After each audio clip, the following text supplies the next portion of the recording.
¿Alguna vez has gastado el doble de dinero en algo solo para darte cuenta de que ya tienes exactamente lo mismo con otro nombre? Bueno, imagínate hacer eso con un coche, un Cadillac, nada menos. La marca que una vez definió el lujo estadounidense, el coche de presidentes, magnates y cualquiera que quisiera que el mundo supiera que lo habían logrado. Suscríbete para descubrir los mayores desastres de la historia automotriz. A principios de los 80, Cadillac tomó una decisión tan espectacularmente equivocada que casi destruyó más de 80 años de prestigio en un modelo único. Esta es la historia del peor Cadillac jamás fabricado. Si te gusta profundizar en los desastres automovilísticos, adelante, dale a me gusta y suscríbete para no perderte lo que viene. Suscríbete si quieres conocer los autos que casi destruyeron marcas legendarias. Número 10. El estándar del mundo. Antes de hablar del mayor fracaso de Cadillac, debemos comprender hasta qué punto tuvo que caer esta marca. Porque esto no fue un advenedizo descuidado que tropezó. Era la realeza bajando las escaleras del palacio frente a todo el reino. Suscríbete y descubre las historias que las grandes marcas preferirían olvidar.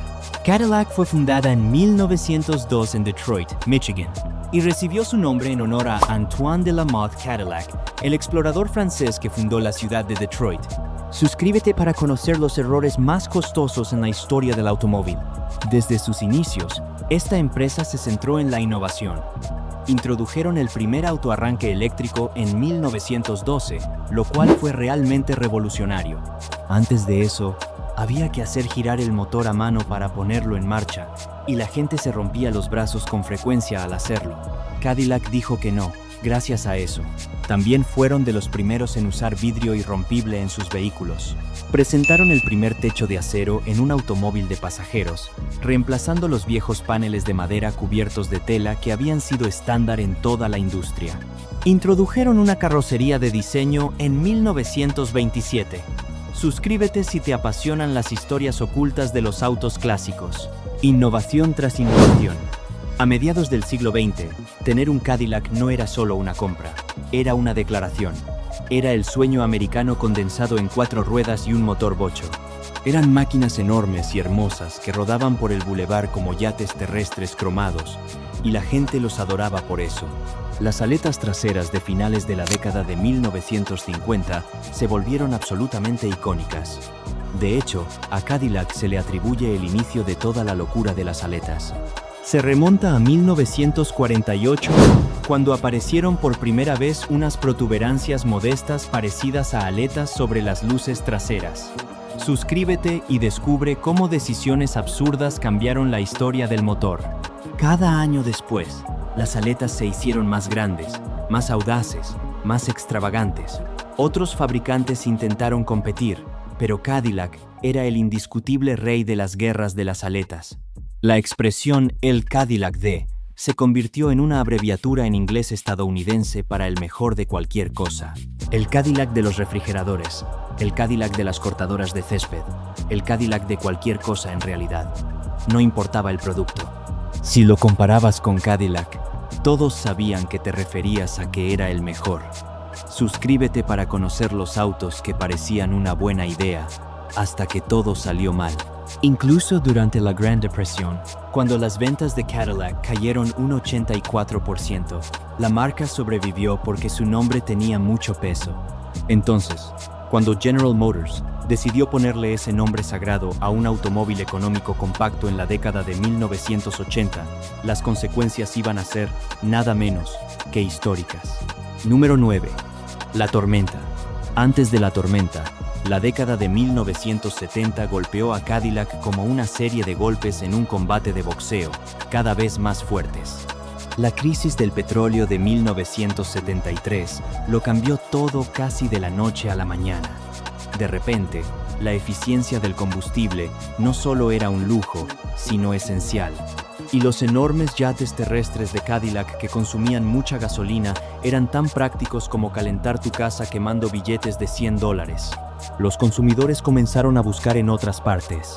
Toyota, Honda, BMW y Mercedes-Benz comenzaron a robar cuota de mercado con coches que eran fiables, eficientes en combustible y honestamente mejor diseñados en muchos aspectos.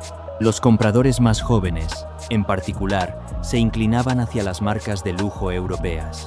El BMW Serie 3 ofrecía un manejo deportivo y una sensación de sofisticación que parecía moderna y emocionante.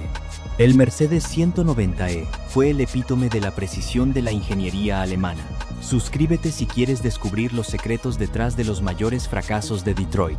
El Audi 5000 y el Saab 900 aportaron un estilo diferente al mercado de lujo. Eran sedanes compactos, elegantes y deportivos que decían: tengo éxito sin decirlo, y tampoco necesito un código postal propio para estacionar esto. La red de concesionarios de Cadillac notó este cambio y comenzó a entrar en pánico. Estaban observando a compradores más jóvenes y adinerados, exactamente el grupo demográfico que necesitaban para el futuro de la marca, pasar frente a sus salas de exposición y entrar directamente en concesionarios europeos.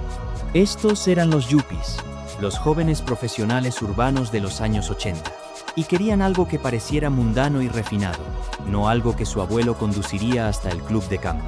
Los concesionarios de Cadillac comenzaron a exigir un coche más pequeño, algo más deportivo, algo que pudiera competir directamente con Múnich y Stuttgart en su propio terreno. Pero Cadillac no estaba preparado para ese tipo de cambio. Toda su identidad se basaba en grandes, poderosos y cómodos cruceros. Luego, la segunda crisis del petróleo golpeó en 1979, desencadenada por la revolución iraní, y cualquier cuidadosa planificación a largo plazo que Cadillac había estado haciendo se fue al traste. Los precios de la gasolina se dispararon nuevamente. La economía estaba en crisis. Las regulaciones federales de ahorro de combustible se endurecían. La presión se volvió absolutamente insoportable. Suscríbete y conoce las historias reales detrás de los autos más polémicos. La cuota de mercado de Cadillac ya estaba disminuyendo notablemente.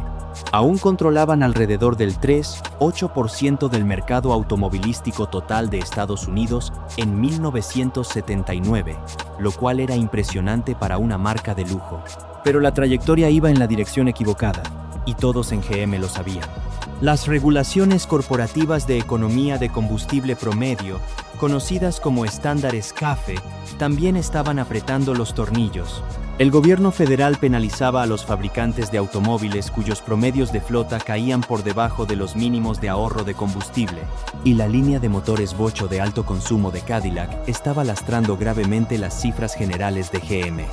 Un Cadillac más pequeño y eficiente podría ayudar a mejorar esos promedios y al mismo tiempo captar compradores que se estaban inclinando por los vehículos importados. Cadillac necesitaba un coche pequeño y lo necesitaban ayer. Ese tipo de desesperación, esa urgencia de pánico por hacer algo, cualquier cosa ahora mismo, ahí es precisamente donde nacen los desastres. Y este desastre en particular estaba a punto de recibir un nombre. Número 8. La apuesta de J-Body. Desde 1976, General Motors había estado desarrollando algo llamado la plataforma J-Body. Esta era una arquitectura compacta de tracción delantera, diseñada para ser compartida entre varias divisiones de GM. La filosofía detrás era simple y, en teoría, bastante inteligente. Construir un coche básico, diseñado una vez, y luego equiparlo de forma diferente para cada marca para maximizar las ganancias y minimizar los costos de desarrollo. Chevrolet obtendría el Cavalier. Pontiac obtendría el J-2000, que posteriormente se convertiría en el Sunbird. Oldsmobile el Forenza.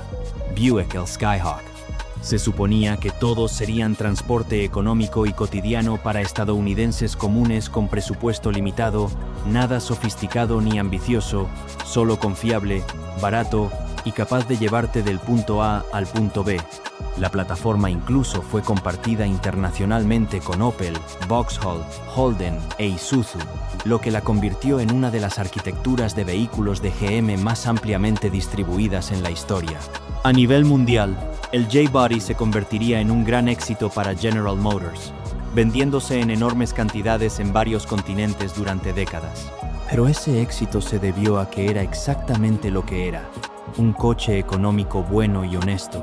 Ahora bien, aquí está el detalle crucial que hace que todo lo que siguió sea tan absurdo.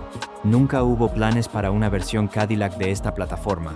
Ninguno. Cero. Ni siquiera un susurro. El J-Body fue concebido como un vehículo de transporte básico, y Cadillac estaba destinado a ser la joya de la corona de todo el imperio de General Motors. Estas dos cosas nunca se suponía que se encontrarían. Pero para 1980, con los concesionarios gritando por un coche más pequeño y las importaciones europeas desmantelando sistemáticamente su base de clientes, el gerente general de Cadillac, Edward Kennard, presionó para una versión de lujo del coche J-Body. Y, de alguna manera, a pesar de que toda la lógica y el sentido común sugerían lo contrario, recibió luz verde. Y así fue como una decisión desesperada terminó convirtiéndose en uno de los mayores errores en la historia de Cadillac. Una marca que durante décadas había sido sinónimo de lujo, prestigio y éxito, casi pierde todo por intentar ser algo que nunca había sido. Historias como esta nos recuerdan que incluso las marcas más grandes pueden cometer errores que cambian su historia para siempre. Gracias por haberte quedado hasta el final del video.